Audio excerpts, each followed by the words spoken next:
Hi, my name is Lora Isbell. I'm a special education teacher at Mountain Trails Elementary in Utah.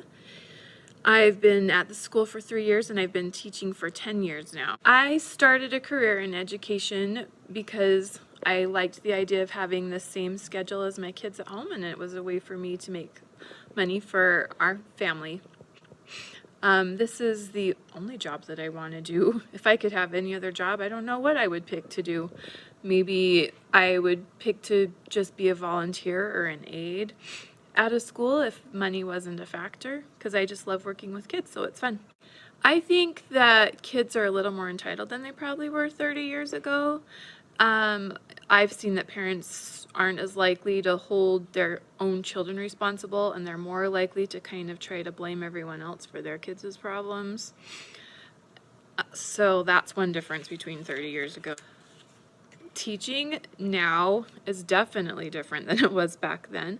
For one thing, because of all the technology that we have now, and kids, when they're even at home, they're using technology all the time. So I feel like that's something we really need to make sure we're incorporating into our classrooms here at school.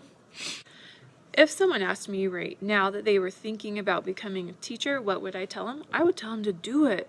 It's the most rewarding career. Watching kids learn something new, seeing that light come on in their eyes when they figure something out for the first time, or a concept finally makes sense, is so much fun. It's a great career. I'd do it for sure.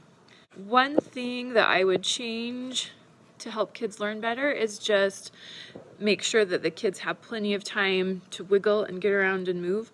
I know that kids spend a lot of time on their phones or on their iPads or laptops or whatever, and they don't move around as much as they did 30 years ago.